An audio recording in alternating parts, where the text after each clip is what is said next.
சரி, இப்போ அடுத்த தலை போடுவோம். இது வந்து நோட் பண்ணியிருந்தீங்கடா. அடுத்த தலை போடுவோம். நியூட்டனின் மூன்றாம் விதி. இது நம்ம இது நியூட்டனின் மூன்றாம் விதி தலை போடுங்க. இதை நோட் பண்ணி இந்த கேள்வி செஞ்சுட்டு வந்தானே. அடுத்த தலை போடுங்க. நியூட்டனின் மூன்றாம் விதி. நியூட்டனின் மூன்றாம் விதி. சரி, இந்த விதி வந்து லேசி. இந்த விதி வந்து லேசி. ஆனால் நம்மளோட உலகத்தில் இருக்கிற எல்லா பிரயோகமும் இந்த விதிக்கு ஏற்ற மாதிரி தான் இருந்துச்சு. சரி தானே? சரி, அந்த விதி என்ன மாதிரின்னு பார்ப்போம். நியூட்டன் மூன்றாம் விதி என்ன சொல்லுதுண்டா, ஒவ்வொரு தாக்கத்திற்கும் சமனானதும் எதிரானதுமான மறுதாக்கம் உண்டு. சரிடா?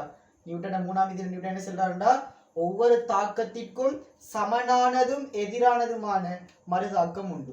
நீங்க என்ன தாக்கம் கொடுக்குறீங்களோ அதே மாதிரி மறுதாக்கம் உங்களுக்கு கிடைக்குமா? அதே அளவான அதே சமனான மறுதாக்கம் என்ன செய்யுமா உங்களுக்கு கிடைக்குமான்றாங்க. இது நியூட்டன் சொன்னார். உதாரணமா பார்ப்போம். சரி, ஒரு பலூன் ஒன்று இறுக்கி வைப்ப முடியும். ஒரு பலூன் ஒன்று இறுக்கி வைப்போம். அந்த பலூனை நீங்க ஊதி நல்லா முடிஞ்சு வச்சுக்கிங்கன்னு வைப்போம். சரி தானே? உதாரணம் சொல்லணும், இந்த பலூனை ஊதி வச்சுக்கிங்கன்னா இதுல என்ன ஆகிய போகுது, வளி மூலக்கூறல் இருச்சு. என்ன போகுது, வளி மூலக்கூறல் இருக்க போகுது. இப்போ என்ன செய்ய தெரியுமா, இந்த பலூன்ற வாயை அவுத்துடுங்க. இந்த பலூன்ற வாயை அவுத்துடுங்க. அவுத்துட்டா நீங்க என்னத்தை பார்ப்பீங்க? இப்போ இந்த பலூனை கட்டி வைக்கணும் தானே, இந்த பலூனை கட்டி வச்சு போட்டு அவுத்துடுறோம். அவுத்துட்டோன்னே இந்த பலூன் என்ன செய்யறதை பார்ப்பீங்க. இது அவுத்துட்டோன்னே இந்த பலூன் மேலே கீழே அப்படி அங்கலஞ்சில் ஓடி ஓடி வந்து கடைசியாக விடத்தை பார்க்கணுமா பார்க்கலவா? பார்க்கலாம். என்ன நடக்குது?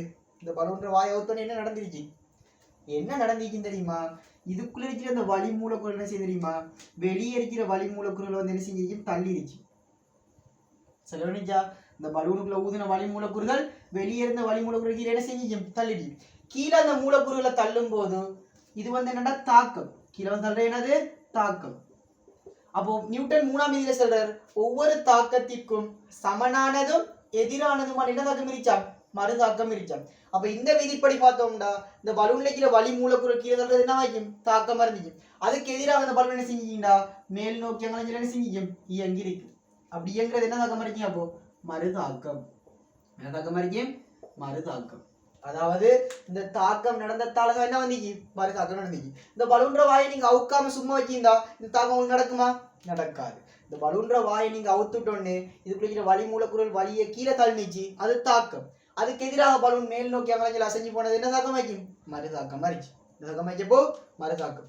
இன்னொரு உதாரணம் பார்த்தோம்டா, ஒரு ராக்கெட் எடுப்போம். ஒரு ராக்கெட் எடுப்போம். இந்த ராக்கெட்ல கீழே எரிபொருள் போகும், போமா இல்லையா?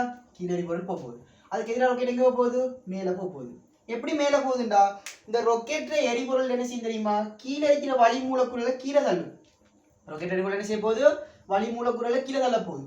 அப்போ ராக்கெட்ல எரிபொருள் வளி மூலக்கூறுகளை கீழே தள்ளுறது என்னவாக்கும், தாக்கம் இருக்கு. ராக்கெட்ல எரிபொருள் வந்து வளி மூலக்கூறுகளை கீழே தள்ளுறது என்னவாக்கும், தாக்கம் இருக்கு. அதுக்கு எதிராக ராக்கெட் என்ன செய்ய போகுது, மேல் நோக்கி போகும். அப்படி மேல் நோக்கி போறது என்னவாக்கும், மறுதாக்கம். மேல் நோக்கி போறது என்ன வைக்க போகுது, மறுதாக்கம். அடுத்தது வந்து ஒரு தோணி ஒன்று கருதுங்க, ஒரு படகு ஒன்று கருதுங்க. அப்படி இந்த படகை நீங்க துடுப்பால வலிக்கிறீங்கன்னு வைப்போம். துடுப்பாலன்னா அந்த படகு வலிக்கிற அந்த மட்டை தெரியுமா, அந்த வட்டையால வலிக்கிறீங்கன்னு. உதாரணம் என்ன, இந்த படகு நீங்க முன்னோக்கி போகணும்டா, இந்த படகு நீங்க முன்னோக்கி செலுத்தணும்டா, துடுப்பை எங்க வலிப்பீங்க, பின்னுக்கால். நீங்க வலிக்கணும் பின்னுக்கால்.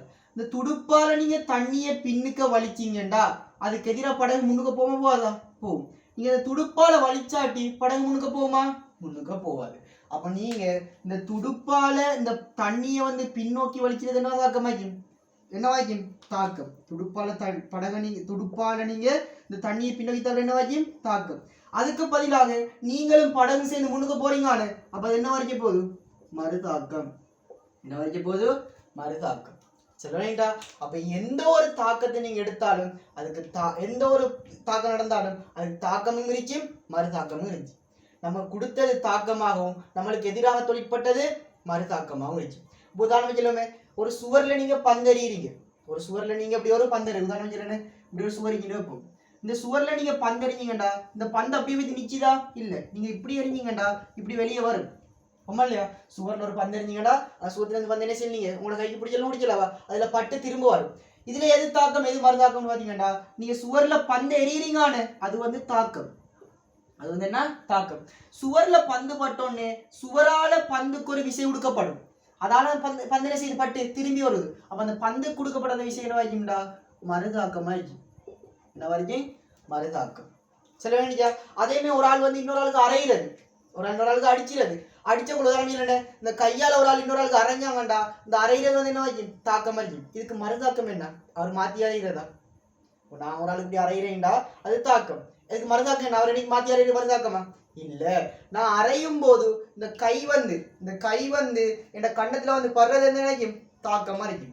இந்த கண்ணம் வந்து கைக்கு ஒரு விஷயம் கொடுக்கும், அது மறுதாக்கம். ஆனா அதை நீங்க உணர மாட்டீங்க. ஏன்னு சொல்லுங்க அப்போ கைன்றது ஒரு காடான ஒரு ஆள், ஆமா இல்லையா, ஒரு கரடான ஒரு ஆள். இப்ப இவரால அடிச்ச போலோ இவர் பெரிய விஷயம் கொடுக்குறே மட்டும் தான் உங்களுக்கு விளங்கும். ஆனா அந்த கண்ணமும் அவருக்கு ஒரு விஷயம் கொடுக்கும், அது உங்களுக்கு விளங்குமா?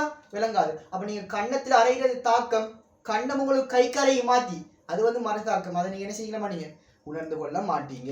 இப்படி நியூட்டன்ட 3ஆம் விதி எல்லா சந்தர்ப்பத்துக்கும் பொருந்தும். உதாரணம் ஒரு மரத்துல இருந்து ஒரு தேங்காய் உழுது வைப்போம், ஒரு மரத்துல இருந்து ஒரு தேங்காய் உழுது வைப்போம். அந்த மரத்துல இருந்து தேங்காய் வந்து நிலத்துல படுவது படுறது தாக்கம், படுறதுனாலே தாக்கம்.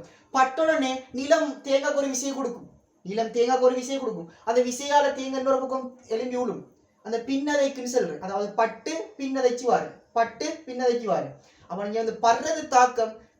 அதாவது தேங்காய் வந்து நிலத்துல வந்து படுறது தாக்கம், தேங்காய் நிலத்துக்கு கொடுக்குது அது தாக்கம். நிலம் தேங்காய் கொடுக்கறதால தேங்காய் பட்டு தெரிக்கும், அதாவது பின்னதைக்கும். இது வந்து என்ன வரைக்கும் மறுதாக்கம். என்ன வைக்க போது மறுதாக்கம். அப்ப எந்த ஒரு இது எடுத்தாலும் நீங்க ஒரு தாக்க மறுதாக்க சொடி இருக்கு, எந்த ஒரு செயற்பாடு எடுத்தாலும் தாக்க மறுதாக்க சொடி இருக்கு. சொல்ல வேண்டியதா? சரி. அப்ப நியூட்டன 3ஆம் விதி என்ன சொல்ல தெரியுமா? ஒவ்வொரு தாக்கத்துக்கும் சமனும் எதிருமான மறுதாக்கம் இருந்துச்சு. என்ன இருக்க போது மறுதாக்கம். அந்த மறுதாக்கம் வந்து சமனாவும் இருந்துச்சு, திசையில பிடிக்காங்க எதிராகவும் இருந்துச்சு. நான் இஞ்சல பக்கம் படகு வலிச்சேன்டா, துடுப்பாக வலிச்சேன்டா, எதிர்பக்கம் படகு போகுது. வலி கீழே போனிச்சுட்டா அதுக்கு எதிராக பலூன் மேல போகுது. வலி கீழே போனிச்சுட்டா வலியை நெருப்பு தள்ளிச்சுன்னா கீழே அதுக்கு எதிராக மறுதாக்கம் என்ன செய்யுது ராக்கெட் மேல போகுது, உண்மை இல்லையா? அப்போ ஒவ்வொரு தாக்கத்துக்கும் சமனானது, அதாவது நீங்க எவ்வளவு தாக்கம் கொடுக்குறீங்களோ அதுக்கு சமனான மறுதாக்கம் வரும். நீங்க 10 நியூட்டன் கொடுத்தா 10 நியூட்டன், 20 நியூட்டன் கொடுத்தா 20 நியூட்டன், எவ்வளவு தாக்கம் கொடுக்குறீங்களோ அதே அளவான மறுதாக்கம் வரும். ஆனா அது பருமன்ல சமனானாலும் திசையில எப்படி போறாங்க எதிராக. இது ஒரு திசை, இது ஒரு திசை, உண்மை இல்லையா?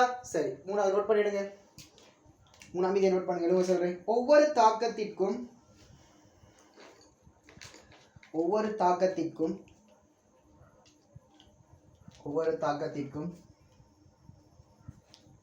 சமனானதும் எதிரானதுமான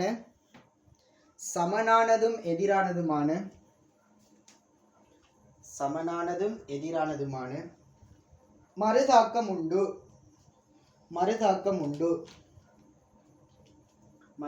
உண்டு. உதாரணம் போடுங்க. ராக்கெட் ஒன்றின் இயக்கம், மேலே செல்லும் ராக்கெட் ஒன்றின் இயக்கம், மேலே செல்லும் ராக்கெட் ஒன்றின் இயக்கம்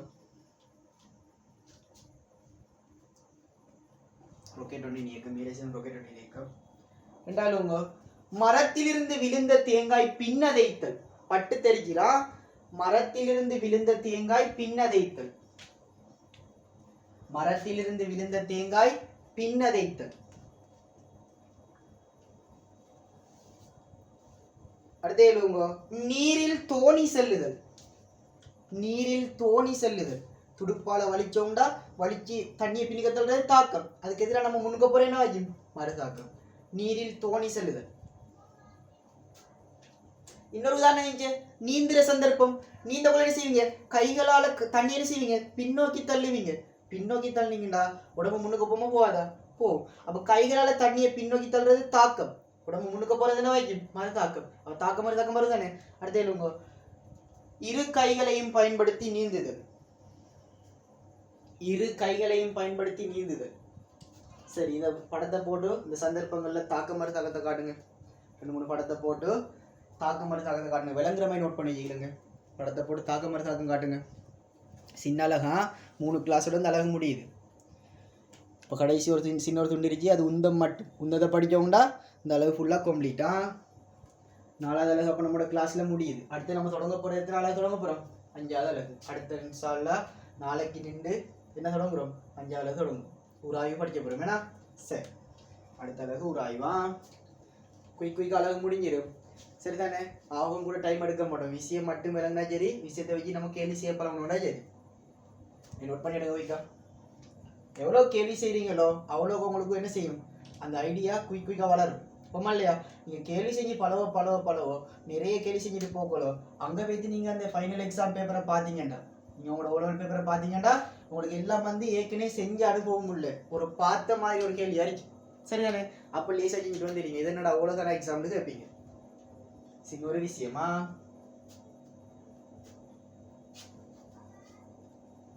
சின்ன விஷயம் இது. மூணு நாளையில முடிஞ்சு அடுத்த உராய்வு இன்ஷால்லா 2 நாளையில முடிப்போம். உராய்வு இன்ஷால்லா 2 நாளையில முடிப்போமா? சரி, இதை நோட் பண்ணீங்கடா. இதை நோட் பண்ணா கீழே ஒரு கேள்வி எழுதுங்க. ஒவ்வொரு தாக்கத்துக்கும் முதல்ல கேள்வி எழுதுங்க. ஒவ்வொரு தாக்கத்துக்கும் சமனும் எதிருமான மறுதாக்கம் உண்டு. சமனும் எதிருமான மறுதாக்கம் உண்டு.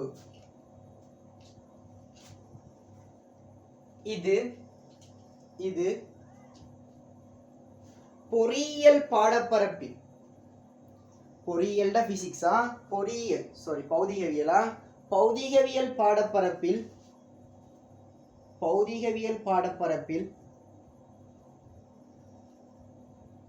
எவ்விதியை குறிக்கின்றது? எவ்விதியை குறிக்கின்றது?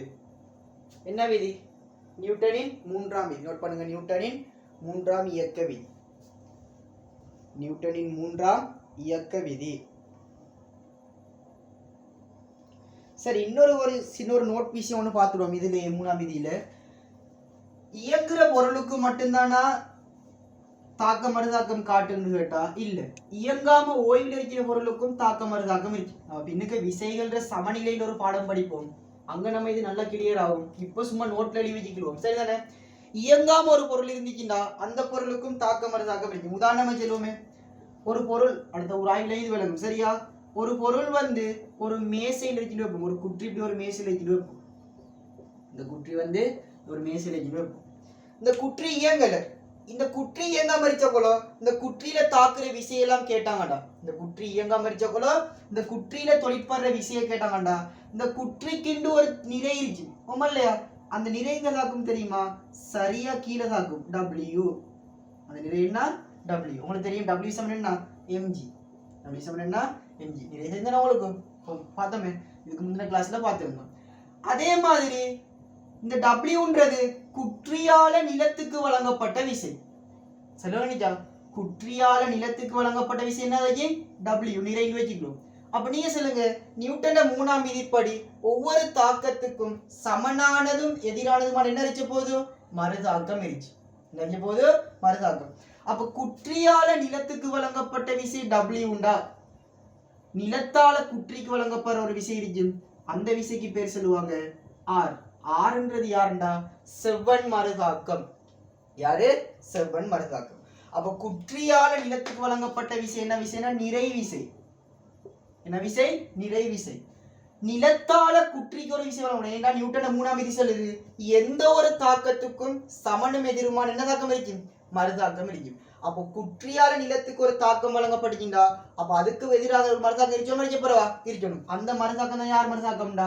செவ்வன் மறுதாக்கம். இந்த ஆறுன்றது யாரு? செவ்வன் மறுதாக்கம். இப்ப இந்த குற்றி இயங்காம இருக்கின்றா, இந்த ரெண்டு விசையும் வந்து பருமன்ல எப்படி இருக்கணும்? சமன். அப்ப பருமன்ல சமன்டா W mg, அதாவது W மாற எப்படி நம்மளுக்கு சமனா இருக்கு. W மாற எப்படி சமனா இருக்கு. சரிதானே? இதை நோட் பண்ணி எடுங்க. கீழே ஒரு கேள்வி மேலே விடுவோம். இல்லாட்டி முதல்ல கேள்வி விடுவோங்க. பொருளொன்று ஓய்வில் இருக்கும் போது, ஒரு கேள்வி விடுவோங்க. பொருளொன்று ஓய்வில் இருக்கும் போது அதில் நியூட்டனின் 3ஆம் இயக்க விதி தொழிற்படுவதை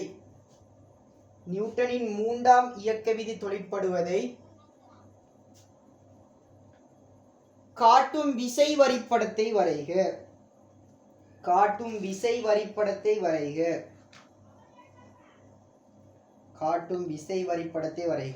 நோட் பண்ணி எடுங்க.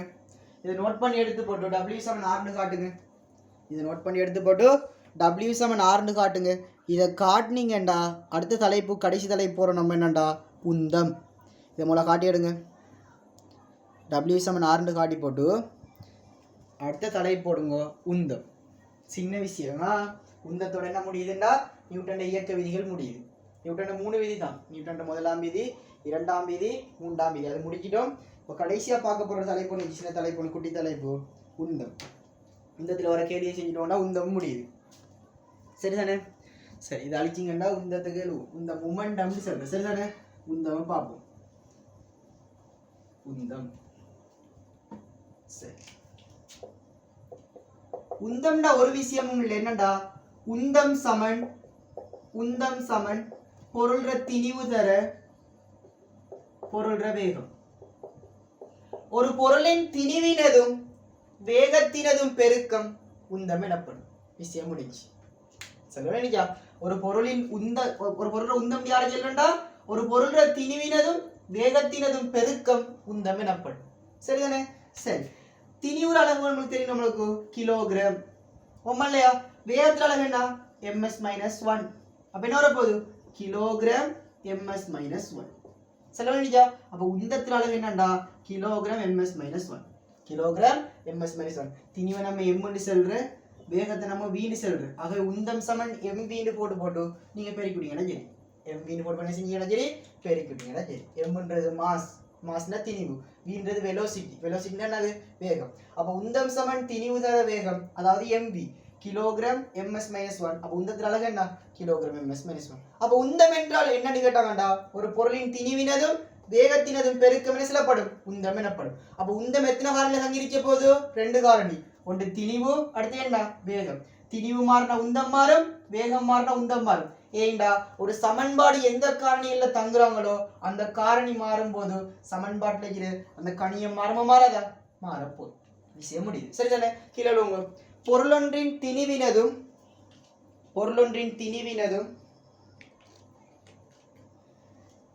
வேகத்தினதும் பெருக்கம்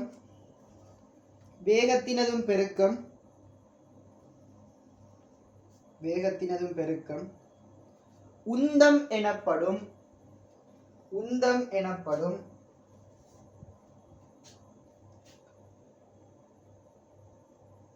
அடுத்த பாயிண்ட்ஸ் கேள்வி வந்துச்சு. இது சும்மா பகுதிக்கு எடுத்துக்காட்டின சமன்பாடெல்லாம் இல்லை. சரிதானே? இந்த அலங்கெல்லாம் இதெல்லாம் ஒரு வருஷம் கேள்வி, பாஸ் பேப்பர் கேள்வி. இப்போ பார்ப்போம் நம்ம அதெல்லாம். சரிதானே? சரி, அடுத்த பாயிண்ட் சொல்லுவோங்க. உந்தம் 2 காரணிகளில் தங்கி இருக்கும். நம்ம படிச்சிற விஷயத்தை கொண்டு கேள்வி செய்யப்படும்டா நல்ல ட்ரெக்ல பேத்திட்டோம்னு அர்த்தம். சரிதானே? இதெல்லாம் அப்படியே ஒரு வருஷம் பாஸ் பேப்பர் கேள்வி. இப்போ பார்க்க போறோம் அந்த கேள்வியெல்லாம். அடுத்துக்கு முன்னாடி எழுவுங்க சொல்றேன். மூலாவது உந்தம் 2 காரணிகளில் தங்கி இருக்கும்.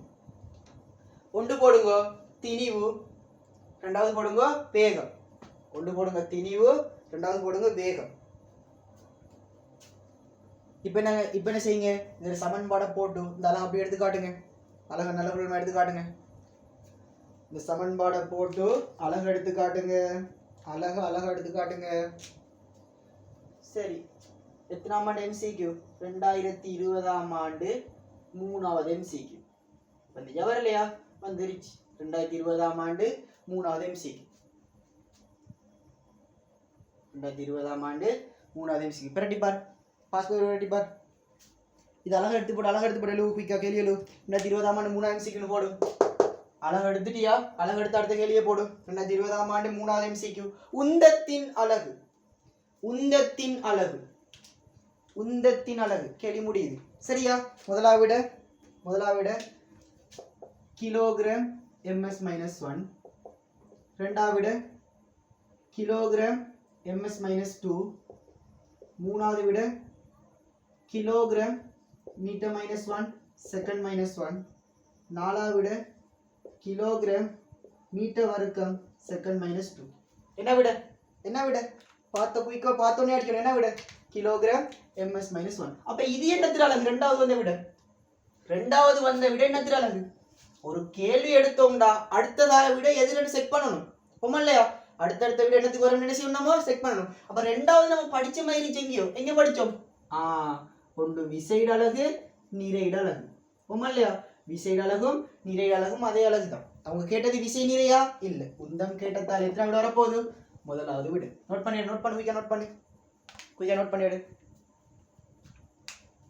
பார்த்து முடிஞ்சு. இதே போல இதுக்கு தனியா போட்டு செஞ்சுருக்கோமா?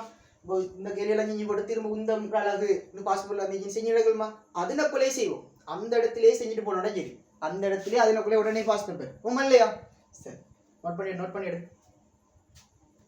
நோட் பண்ணா கேள்வி தொடங்கும். முதலாக கேள்வி எழு. 2 கிலோகிராம் திணி உள்ள பொருள் 2 கிலோகிராம் திணி உள்ள பொருள் 2 கிலோகிராம் திணி உள்ள பொருள் 4 ms-1 வேகத்துடன் இயங்கும் போது 4 ms-1 வேகத்துடன் இயங்கும் போது 4 ms-1 வேகத்துடன் இயங்கும் போது அதன் உந்தம் யாது? அதன் உந்தம் யாது? அதன் உந்தம் யாது? கண்டுபிடிச்சிருப்பீங்களே, பிக சொல்லுங்க. ஆகும் கண்டுபிடிச்சாக்கள் கண்டுபிடிச்சிருப்பீங்க. கெட்டிக்காரர்கள் எல்லாரும் என்ன வந்துச்சு விட என்ன வந்துச்சு செஞ்சா என்னமே வரப்போகுது? உந்தம் சமன் என்ன? திணிவு தர வேகம். திணிவு தர வேகம். எவ்வளவு பொருள் திணிவு? 2 கிலோகிராம். எவ்வளவு வேகமா? 4 ms-1. எவ்வளவு வரப்போகுது? 4 8 8 கிலோகிராம் ms-1. விஷயம் முடியுது. ஒம்மா இல்லையா? நோட் பண்ணிடு. திணிவு எப்போ எதில் அடிச்சோம்? நம்மளுக்கு கிலோகிராம்ல அடிச்சோம். வேகம் வந்து மீட்டர் செகண்ட் -1ல அடிச்சோம். அதை மூலம் பார்த்துக்கலாங்க. திணிவு கிலோகிராம் தராங்களா, வேகம் மீட்டர் செகண்ட் -1ல தராங்கன்னு பார்த்துக்கணும். ஏன்னா வேகம் கிலோமீட்டர் அவர் -1ல தான் விட்டாரு, திணிவை வந்து வேற கிராம்ல தான் விட்டாரு. அப்ப எல்லாம் அழகு மாற்றம்லாம் செய்ய பழகிச்சோம். அழகு மாற்றம்லாம் சின்ன பிள்ளோட கணக்கு. சரிதானே? சரி, நோட் பண்ணி எடுத்து அடுத்த கேள்வி 2வது கேள்வி. 500 கிராம் திணிவுடைய குண்டொன்று 500 கிராம் திணிவுடைய குண்டொன்று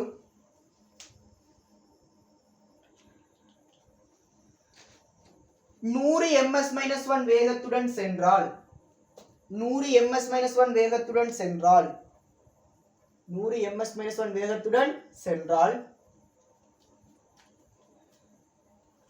அக்குண்டின் உந்தம் யாது? அக்குண்டின் உந்தம் யாது? குயிக்கா. அக்குண்டின் உந்தம் யாது? என்ன வந்துச்சு கேள்வி? ஒழுங்கா வாசனம். 500 கிராம் திணிவுடைய குண்டு எத்தனை வேகத்துல போகுது? 100 ms-1 வேகம். கிலோகிராம்ல இருந்துச்சாங்களா? இல்ல. அப்ப என்ன போட போறோம்? உந்தம் சமன் m தர v திணிவு தர வேகம். திணிவு சொல்லி கிடக்கு 500 கிராமா, கிலோகிராம் மாத்தணும். 500 கிராம் கிலோகிராம் மாத்த என்ன செய்யணும்? 1000ஆல பிரி. 1000ஆல பிரி. கிராம 1000ஆல பிரிச்சிங்கடா கிலோகிராம் மாறாதா? மாறும். வேகம் எவ்வளவா? 100 ms-1. அப்ப இதை நீங்க 500 1000ஆல பிரிச்சோடனே கிலோகிராம் வந்துடும். வேகம் வந்து எத்தனை ms-1? 100 ms-1. இப்ப வெட்டக்கூடியதெல்லாம் வெட்டதான். எப்படி வெட்ட போறோம்? இதுல 2 0 இதுல 2 0 பெய்த். மேல 500 கீழே 10 0 வெட்டுறேன். எவ்வளவு வரப்போகுது? 50 kilogram ms-1. வெளியேடு 50 kilogram ms-1.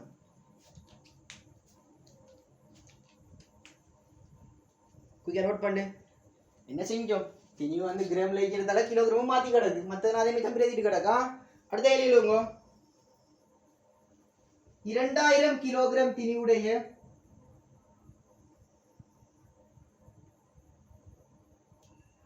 2000 kilogram திணிவுடைய பொருள் ஒன்று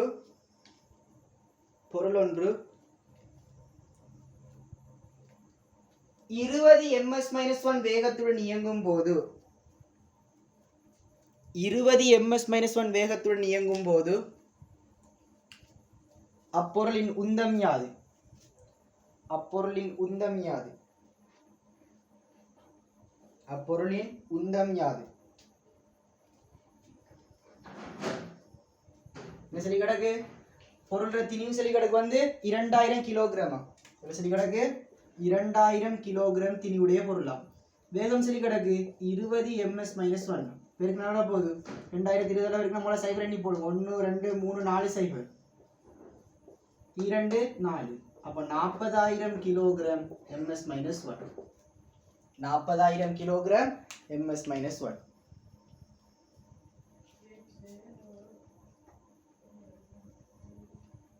சரி, இதை நோட் பண்ண. அடுத்த கேள்வி 10 கிராம் திணிவுடைய குண்டொன்று 10 கிராம் திணிவுடைய குண்டொன்று துப்பாக்கி ஒன்றிலிருந்து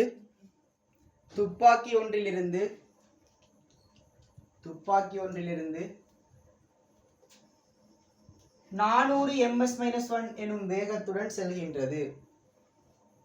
400 ms-1 எனும் வேகத்துடன் செல்கின்றது எனின் அக்குண்டின் உந்தம் யாது?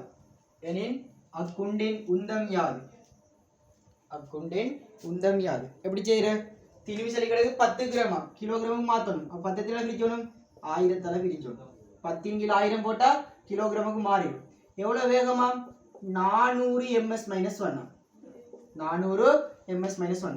2 0 பெட்டல், கீழே 0 மேலே 0 பெட்டல். பெட்டினால போ 4 மட்டும் மிச்சம். 4 பிரிச்சா 4 தான். 4 kilogram metre second -1. 4 kilogram metre second -1. 4 kilogram metre second -1.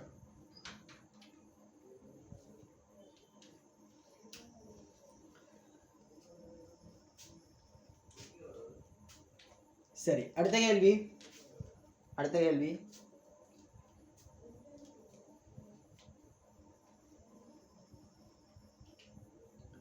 இயங்கிக் கொண்டிருக்கும் ஒரு பொருளின் உந்தம்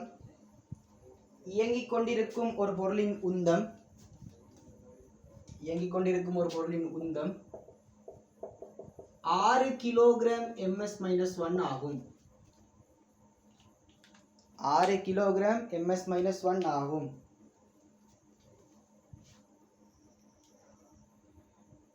அப்பொருளின் திணிவு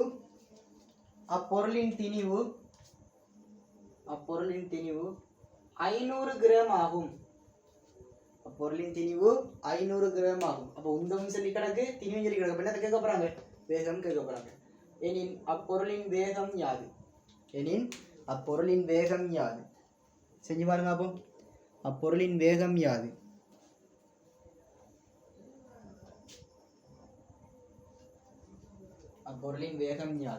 எப்படி செய்யற? உந்தம் சொல்லி கிடக்கு 6 கிலோகிராம் ms-1. இல்லையா? திணிவு சொல்லி கிடக்கு 500 கிராமா. 500 கிராம் இடத்துக்கு மாற்றணும், கிலோகிராமுக்கு மாற்றணும். இதில் பிரிக்கணும், 1000 பிரிச்சா கிலோகிராமுக்கு மாறிடும். கேள்வி நம்மளுக்கு என்ன? வேகம். கிலோகிராம் பெட்டுப்பாடு விட வரப்போகுது மீட்டர் செகண்ட் -1ல வரப்போகுது. இப்போ என்ன செய்வோம் தெரியுமா? கீழே 2 0 இந்த 2 0 பெட்டலும் இல்லையா? சரி, 5ஐயும் 10ஐயும் பெட்டலும். பெட்டத்தில் முறை 2 முறை. எத்தனை முறை? 2 முறை. இப்போ வேகத்தை காணணும்டா இந்த 2 வந்து 6 என்ன செய்யும்? பெருக்க போகுது. கீழே பிரிக்கிட்டு மேலே என்ன செய்ய போகுது? பெருக்க போகுது. அப்போ ஈராறு எத்தனை? 12 ms-1. 12 ms-1.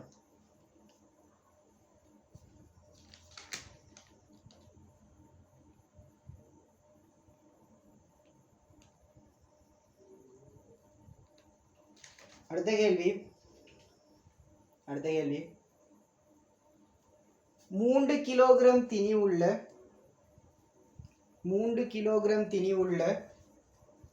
ஒரு பொருள் நிலைக்குத்தாக மேல் நோக்கி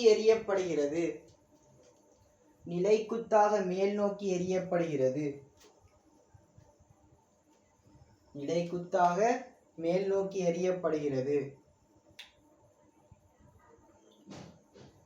இயக்கம் ஆரம்பிக்கும் கணத்தில்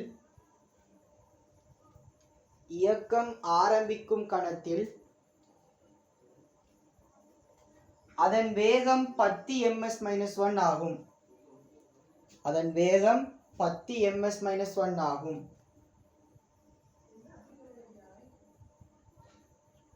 சரி, அதுல உரோமிலக்கம் முதலாக கேள்வி. அதனை மேல் நோக்கி அனுப்ப தேவையான உந்தம்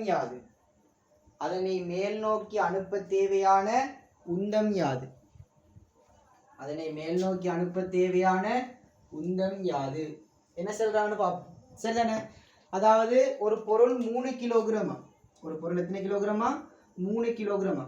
அந்த பொருள் 3 கிலோகிராம் திணிவுடைய பொருளை மேல் நோக்கி எறிகிறாங்களாம். எவ்வளோ வேகத்தில் எறிகிறாங்க? கீழே தெரியப்போலோ எவ்வளோ வேகத்தில் எறிகிறாங்க? 10 ms-1. எவ்வளோ வேகத்தில் எறிகிறாங்க? 10 ms-1. இந்த இயக்கம் ஆரம்பிச்ச கொலோ இதுக்கு ஒரு உந்தம் இருந்துருச்சு ஓமா இல்லையா? அதான் உருவமிலக்க முதலாக கேள்வி.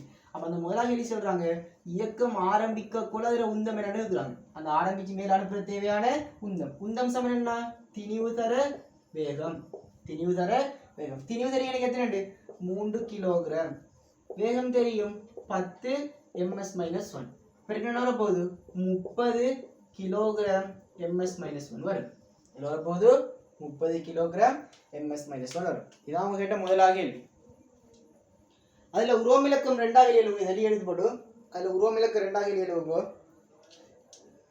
அது கிளம்பும் உயர்ந்தபட்ச உயரத்தில் அது கிளம்பும் உயர்ந்தபட்ச உயரத்தில் அது கிளம்பும் உயர்ந்தபட்ச உயரத்தில் அதன் உந்தம் யாது? அதன் உந்தம் யாது? அதன் உந்தம் யாது? நீங்க சொல்லுங்க இந்த பொருளை நான் மேல எறிஞ்சீங்கடா 10 ms மேல சொல்லிடுறோம். புவிப்பரம் 10 தானே. அப்போ ஒரு செகண்ட்ல இது ஆக உயரத்துக்கு பெய்த்திரும். ஏன் அப்படி சொல்றீங்கடா? ஒரு செகண்ட்ல இந்த 10 வேகமும் குறையும். குறைஞ்ச அந்த வேகம் என்ன ஆகி போகும்? வேகம் 0. வேகம் என்னது? 0. இப்ப சொல்லுங்க இந்த பொருள் தொடர்ந்து மேல போகுமா? இல்ல. அதாவது உயர்ந்தபட்ச உயரம்ன்றது வேகம் 0 வார இடம் தான் உயர்ந்தபட்ச உயரம். வேகம் 0 வார எந்த இடம் தான் என்ன சொல்ற? உயர்ந்தபட்ச உயரம். உயர்ந்தபட்ச உயரம் சொல்றது வேகம் 0 வார இடம். 3 கிலோகிராம் திணிவுடைய பொருள் 10 ms-1 வேகத்தில் எரிஞ்சோம்டா ஒரு செகண்ட்ல வேகம் 0 ஆயிடும். ஏன்னா கீழே இருந்து மேல போகல வேகம் என்ன செய்யணும்? 10 குறைஞ்சி போகும். 10 என்ன செஞ்சு போகணும்? குறைஞ்சி போகணும். இதுக்கு மேல அந்த பொருள் பயணிக்குமா? இல்ல. திரும்ப என்ன செய்யும்? அந்த பொருள் கீழே உழணும். திரும்ப என்ன செய்யும்? அந்த பொருள் கீழே உழணும். அப்ப கீழே உள்ளக்குள்ள வேகம் வாய்ப்புற திரும்ப கூடி வரும். மேல கீழே உள்ளக்குள்ள வேகம் கூடி வரும். ஆனா அவங்க அதை கேட்கல.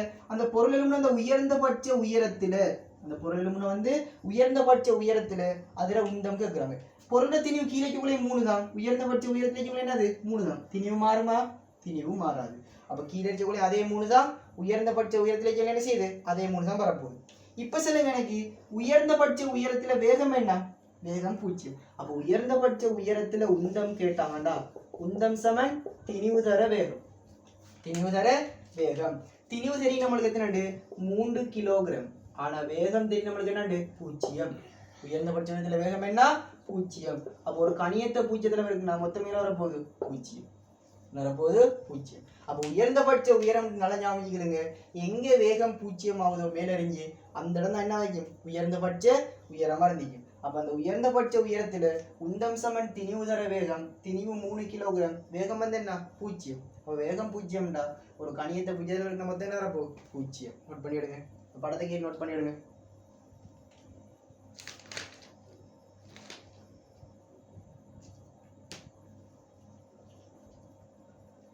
சரி இதை நோட் பண்ணீங்கடா.